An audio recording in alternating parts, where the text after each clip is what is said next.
Durante el siglo pasado, la Iglesia Católica ha sido bendecida por hombres heroicos, socialmente comprometidos, santos, brillantes y humildes que han liderado como Papa.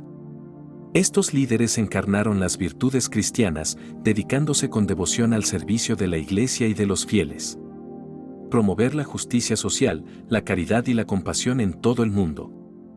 Enfrentaron inmensos desafíos, tanto internos como externos, manteniendo siempre un espíritu de humildad y dedicación a su llamado divino. Desafortunadamente, este no fue siempre el caso. A lo largo de los 2000 años de historia de la Iglesia, ha habido papas que, por así decirlo, no han respondido adecuadamente a su vocación. Estos individuos estaban más interesados en el poder que en el discipulado, y sus acciones se caracterizaban por la codicia, la lujuria, la venganza y el orgullo. Tales papas empañaron la historia de la Iglesia con comportamientos que contrastaban marcadamente con las enseñanzas de Cristo y las expectativas de su papel sagrado. ¿Quiénes son los peores papas de la historia y por qué es importante conocerlos? Comprender los errores del pasado nos ayuda a evitar repetirlos y fortalece nuestra fe, reconociendo que, a pesar de los fracasos humanos, la Iglesia es guiada por una fuerza divina superior. El último papa de la lista es, en nuestra opinión, el peor de la historia, pero comencemos por el primero. El primero en nuestra lista es el Papa Esteban VI, un hombre tan retorcido y vengativo que juzgó a su predecesor, le cortó los 3 dedos que usaba para bendecir y luego lo arrojó al Tíber. Pero aquí está el verdadero problema, su predecesor estuvo muerto todo el tiempo. En lo que debe ser el acto de déspota más loco de la historia, Esteban hizo exhumar al Papa Formosa 7 meses después de su entierro, lo vistió con túnicas papales, lo colocó en el trono y lo juzgó. Formosa fue acusado de perjurio y de obtener ilegalmente el papado, y sin poder ofrecer mucho en su defensa, fue declarado culpable y su papado fue anulado retroactivamente. Esto no le fue precisamente bien a Estéfano, quien unos meses más tarde fue encarcelado y luego asesinado por estrangulamiento. Reinó durante poco más de 1 año. Poco se sabe sobre él aparte de que su padre también era sacerdote, por lo que parece que la religión y la ignorancia de las reglas de la Iglesia eran hereditarias. Este episodio, conocido como el Sínodo de los Cadáveres, es recordado como uno de los momentos más extraños y macabros de la historia papal, destacando cómo el poder puede corromper profundamente incluso a quienes deberían ser los máximos representantes de la fe. El siguiente en nuestra lista es Juan XII, un papa que apenas era un hombre y que fue elegido cuando solo tenía 18 años. ¿Cómo crees que podría confiarse el poder casi absoluto del cielo y la tierra a un adolescente? Lo más probable es que todo haya salido exactamente según lo planeado. La residencia papal se transformó en un burdel, se preocupaba poco por las funciones sacerdotales y vivía más como un príncipe que como un papa. Este era un problema tan grave que algunos investigadores han especulado que la leyenda de la Papa Juana, la historia de una mujer que sirvió secretamente como papa, se originó durante su reinado. Tenía una amante llamada Joana, de quien se dice que fue influyente durante su pontificado. Su depravación moral era tan notoria que un biógrafo moderno lo llamó ladrón, asesino e incestuoso, indigno de representar a Cristo en el trono papal. Como era de esperar, su vida terminó cuando un hombre lo arrojó por una ventana y lo encontró en la cama con su esposa. Todo el pontificado de Juan XII es un ejemplo de cómo la irresponsabilidad y la corrupción pueden degradar uno de los oficios más sagrados de la Iglesia, desacreditándolo no solo a él, sino a toda la institución que representó. Parece que la Iglesia no aprendió la lección de elegir papas demasiado jóvenes, porque menos de un siglo después, Benedicto IX ascendió al trono a la edad de 20 años, y las cosas no han mejorado mucho. De hecho, la situación ha empeorado, mucho peor. A menudo considerado el peor papa de la historia, Benedicto es el único hombre que ha ocupado el papado 3 veces. ¿Cómo? ¿Preguntas? Bueno, fue elegido por primera vez gracias a la corrupción. Finalmente fue expulsado por Silvestre III, pero regresó unos meses más tarde para reclamar su trono. Al perder interés y encontrar un mejor trato, vendió el papado a su padrino. Y como si eso no fuera suficiente, intentó por 4ª vez convertirse en papa, pero finalmente fue depuesto por Enrique III, rey de los romanos. Circulan rumores sobre su violencia y sexualidad, pero también es posible que sean propaganda en su contra. Es difícil decirlo, dadas las circunstancias de la época. A menudo se describe a Benedicto IX como un pontífice con una inclinación por la vida mundana y las prácticas corruptas, lo que ayudó a ensombrecer el papado y acentuó la necesidad de reformas dentro de la Iglesia. Su inestabilidad y falta de escrúpulos llevaron a un periodo de gran confusión y escándalo, poniendo de relieve lo crucial que es para la Iglesia tener líderes morales y responsables. Lo mismo ocurre con el Papa Bonifacio VIII, un hombre con una lista de acusaciones tan larga y ridícula que cuesta creerlo.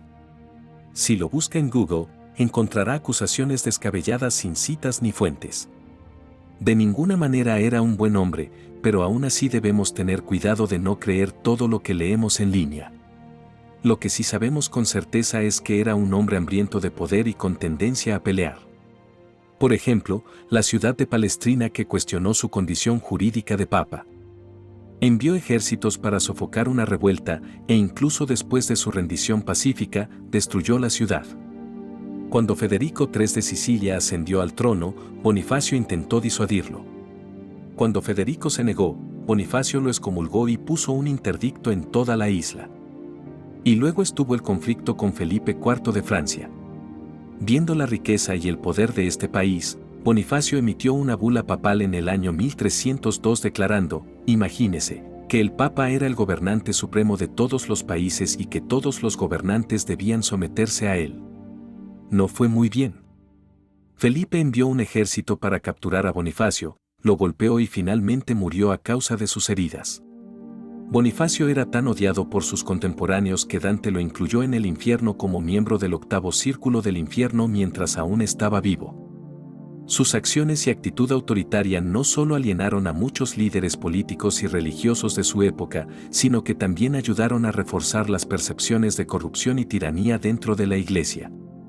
Su lucha por el poder y su desprecio por la diplomacia dejaron una mancha imborrable en la historia del papado, convirtiendo a Bonifacio VIII en uno de los papas más controvertidos y discutidos de la historia. Afortunadamente, los intentos de Bonifacio de consolidar el poder no causaron demasiado daño a la Iglesia, lo que no es el caso de nuestro próximo Papa, Urbano V. Cuando literalmente divides la Iglesia en 2 o 3 facciones, es inevitable que termines en esta lista. Tras su elección, se reveló como un reformador enojado, criticando el lujo y la corrupción de los cardenales. Como resultado, muchos cardenales abandonaron Roma, declararon nulo su papado porque no se ejercía libremente sino por miedo y eligieron a su antipapa. Lo que a primera vista no parece tan malo, probablemente hizo bien en luchar contra esos cardenales hasta que veamos sus métodos. No solo excomulgó a sus enemigos, sino que ejerció violencia contra ellos, matando e incluso torturando a los cardenales que intentaban arrebatarle el poder. Cuenta la leyenda que se quejaba cuando no gritaban lo suficientemente fuerte. En última instancia, su papado estuvo definido por facciones en guerra, un conflicto que asoló a la Iglesia durante 40 años. Urbano V no solo fracasó en su intento de reformar la Iglesia, sino que sus acciones dividieron aún más a una comunidad que ya estaba en crisis. Su elección y el cisma posterior condujeron a uno de los periodos más turbulentos en la historia de la Iglesia, con muchos papas rivales reclamando legitimidad y los fieles confundidos y divididos. Este periodo de división, conocido como Cisma de Occidente, duró hasta el Concilio de Constanza en 1417, cuando finalmente se restableció cierta unidad. Sin embargo, el daño causado por Urbano V y sus métodos violentos sigue siendo un capítulo oscuro en la historia de la Iglesia. Y aunque es grave, Urbano V no tiene la reputación de los 2 siguientes papas, cuyos nombres por sí solos son sinónimo de corrupción, escándalo y ansia de poder. Me refiero, por supuesto, a Alejandro V, un Borgia, y a León X, un Medici. Cuando Showtime y Netflix hacen una serie de varias temporadas sobre la familia de un papa, sabes que habrá aspectos de sus vidas que no serán adecuados para el público joven.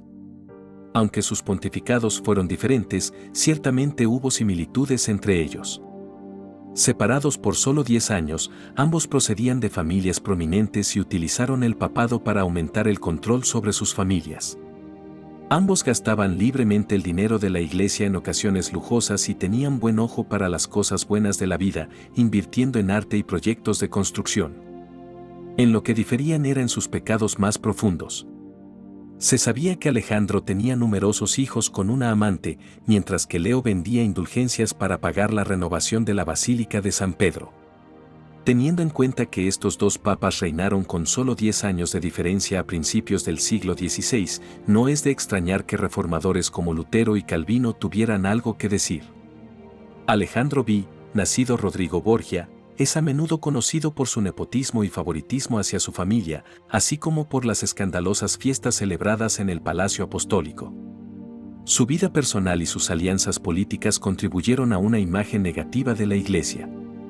Por otro lado, León consideró la venta de indulgencias, realizada para financiar la grandiosa reconstrucción de la Basílica de San Pedro, un abuso de poderes papales, símbolo de la corrupción que denunció Lutero en sus 95 tesis. Su legado es una advertencia sobre cómo el poder y la riqueza pueden corromper incluso las instituciones más sagradas. Y finalmente, está el Papa Pablo IV, el Papa antisemita. Estoy seguro de que le hubiera gustado que lo recordaran por algo más positivo y estoy seguro de que también hizo otras cosas, pero ese es su legado más duradero.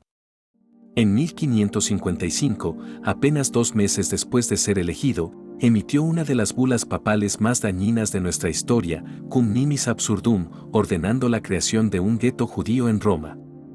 Los judíos fueron detenidos, encerrados por la noche y obligados a llevar un cartel amarillo.